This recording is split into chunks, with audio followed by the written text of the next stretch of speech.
What's up, Airsofters? It's your boy Warden, and I'm coming at you with another installment series that I wanted to do, which involves physical fitness and training and preparing for Airsoft games, whether they be open plays or milsims. Now, earlier in the video, you saw me put on a hoodie, and if you caught what it said U.S. Army ROTC. I was in an ROTC program at my college. However, I'm not in it anymore, just because, you know, everyone has their paths to walk, and I don't think that my path goes down that way. It wasn't a waste of time, however. It did help with building confidence and becoming better as a leader and at what I do. However, that's a topic for a different time. I just wanted to clarify that I'm in no means or way affiliated with the U.S. Army or any military branch. I don't want any case of stolen valor here. I just want to establish that I was in an ROTC program. The only reason I still have the hoodie is, one, it's a heck of a nice hoodie, and two, they gave it to you for doing the Ranger Challenge for ROTC, whether you were contracted part of the U.S. Army or not. Anyways, let's get started. Today we're talking about running, cardio, the bane of almost everyone's existence, unless you are a masochist. Whoops. So yeah, what I did was I decided to go for a 5-mile run with my boots and my plate carrier on underneath my hoodie. The reason why is because, you know, it helps you with being able to move better in your gear and getting used to it. Shut up, you piece of trash. You're just a trash airsoft player who's wanted to wear his vest. Yeah, that's it. I'm trash.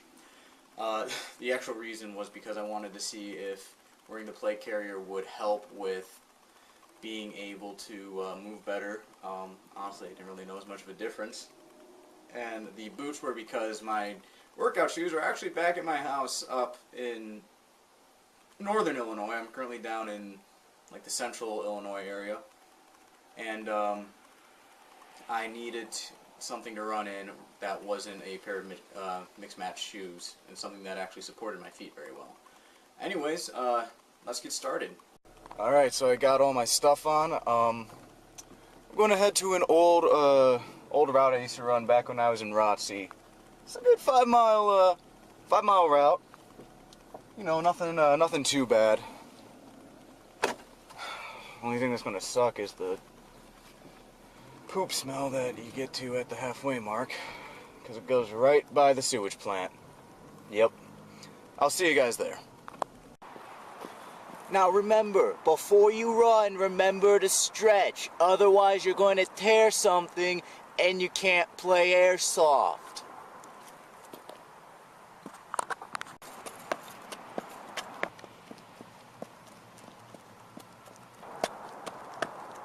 So I'm going to be alternating back and forth between the clips of me running and being out on my route, as well as sitting back here and kind of giving you guys glimpses and tips on how to improve your running. Now, the reason why I decided to start off with long distance is because now Airsoft is supposed to be a milsim sport, which means it's military simulation, and what a lot of guys in the military do, especially in the infantry and special forces, is their first focus is going to be long distance endurance, because infantry guys are going to have to go out into the field, and you know, they ruck a lot, which means they have weighted backpacks, so they need to be able to ruck and march and travel over these long distances.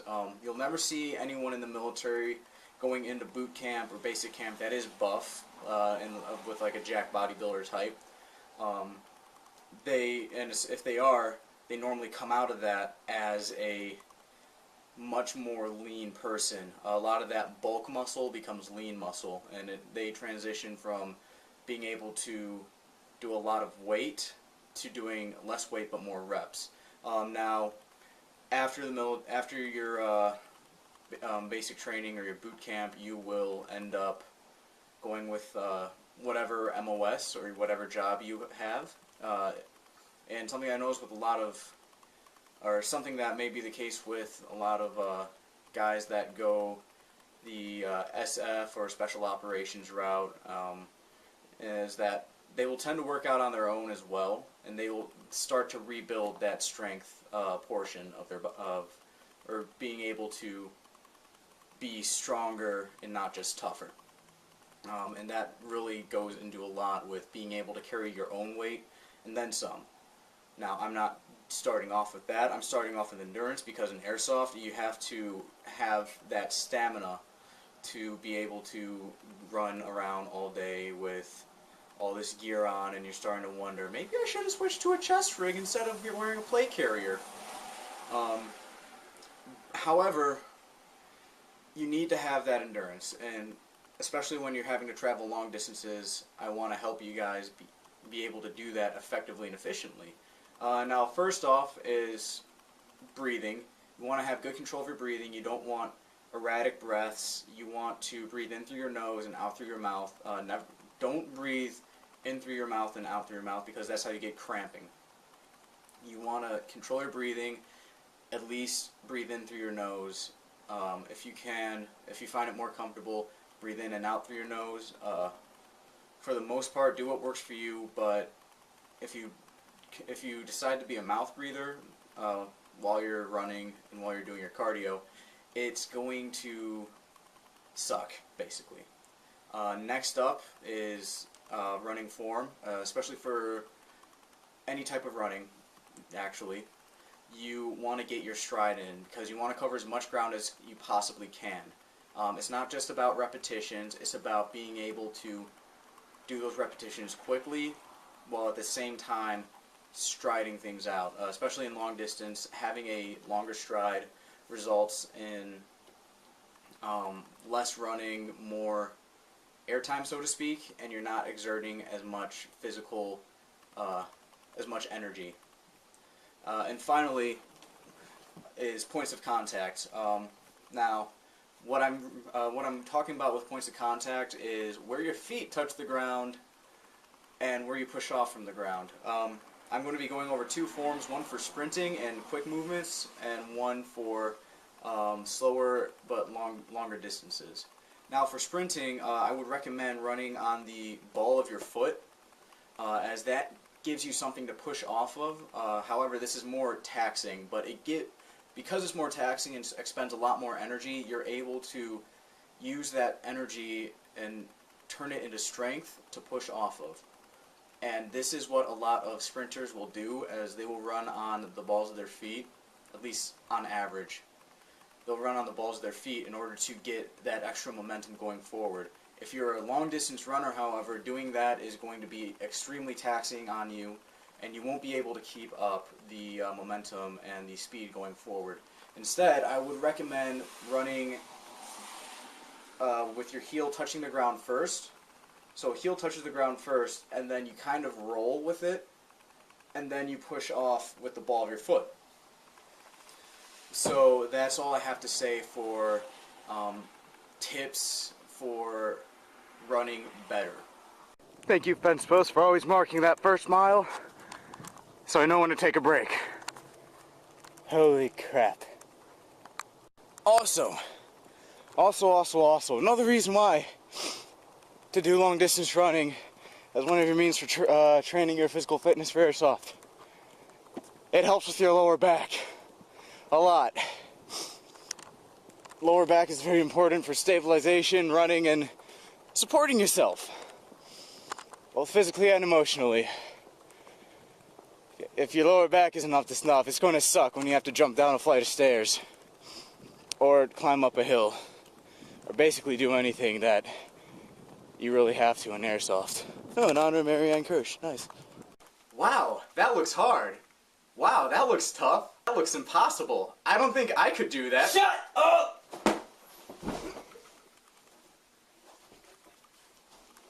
Now, you may be wondering why I had my roommate chuck a pillow at me telling me to shut up. However, that is to put emphasis on a mindset that you need to have, especially when you're starting to suck wind and you're starting to get tired. I know a lot of people might be thinking, holy shikes, dude, 5 miles? You're absolutely nuts. Especially in 20-degree weather. And, you know, I kind of am. However, the reason why I'm trying to communicate this is because I see a lot of people post Airsoft gameplay as well as unboxing and reviews. However, I don't see a lot of people posting videos that help both physically and mentally improve you as a player, and that's kind of what I want to do differently. Is I want to focus on helping you guys improve. And one of the ways I'm doing this, I did this, was have my roommate tell me to shut up and throw that pillow at me because I was saying, wow, that looks hard, that looks tough, that looks terrible to do. However, you need to, every once in a while, if not consistently, tell your mind to shut up and your body to keep moving forward. It's a mentality that's been instilled in me both when I was doing sports in high school as well as when I was at Fort Knox for basic camp for ROTC. You have to be able to push yourself forward a reasonable amount depending on the situation. Now, if you're running and you feel like you're going to pass out, stop, take a break. When you're in a game and you're feeling lightheaded and you think you might become a heat casualty, stop, drink some water, find a ref, get off the field. However, what I'm trying to teach you is preparation so that you don't have that happen to you. And obviously, honestly, you're probably going to encounter some situations where you feel like you are going to pass out, but you need to keep moving forward because that situation is dire and you need to either get out of it or escape from it or complete it. So, and what I'm trying to say for you guys is you'd be surprised with how far you can push yourself. Your limits are always a little bit higher than what you think they are. Alright? It's honestly very simple. If you can get down the running part of Airsoft, if you can nail cardio on the head and you can become good at that, you've become good at probably half of what Airsoft is. A lot of walking and running around. Even though it smells like crap, this facility looks absolutely fantastic. Glad to know you know how to use a taxpayer dollars, Kankakee. Oh, thank goodness. That's over. Dude, you know you guys still have like 2.5 miles to go, right?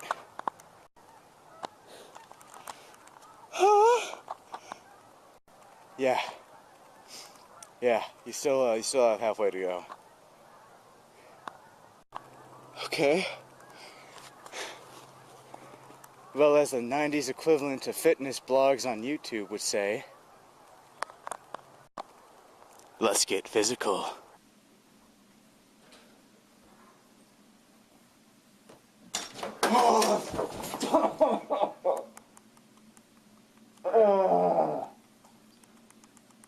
So, running that route, I realized I was a bit more out of shape than I wanted to be.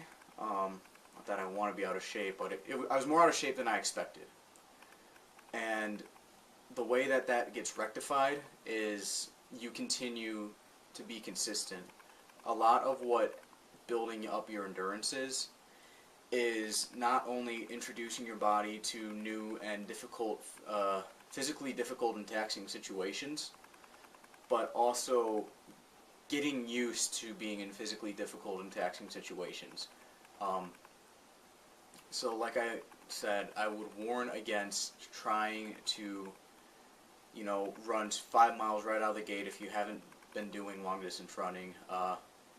Definitely work your way up there. Start out with at least a mile and try and work on running a good mile time. Shoot for 10 minutes, and once you get there, shoot for 8, shoot for 7. Continue to improve yourself, and continue to set goals for yourself, both with how far you can run and how fast you can finish your time. Remember, don't physically overtax yourself trying to do this. There's no point in doing this if you get yourself hurt. The whole point of this is to take care of your body so that when you get on the field, you have a bit of an advantage up on everyone else with how long you can stay in the game. Because, yeah, anyone can go out onto the field, and a lot of people can outrange you. However, just because they have a better gun doesn't mean they're a better player. You know, you yourself as a player will be the most important thing on the field. It's not going to be that Umbrella Armory gun. Well, that is pretty nice. It's not going to be the LMGs that are polar starred out there. It's not going to be the DMRs that can outrange you. It's going to be the person who can be out there the most and who can do the most. Because remember, unless you're playing team deathmatch, your kill count and your kill death ratio isn't really going to count for anything. You know, if you're not working towards an objective, then you're not working at all, and you aren't benefiting anyone. Everything you should do should be oriented towards doing that objective, and being able to be more physically resilient with your stamina and your endurance. That's going to play a very big part. Anyways, guys, I hope you enjoyed this video on improving your situation with your physical fitness. And I'm not trying to push this on anyone. This is for those that are interested in doing this. If you don't like what I have to say, no one's making you watch. But anyways, if you did like the video, please comment, like, and subscribe. And make sure you check out my team, 6 Ronin Airsoft, on YouTube and Instagram and Facebook. And, you know, we'll see you out there. So until then, Ronin all the way, and stay melee, my friends.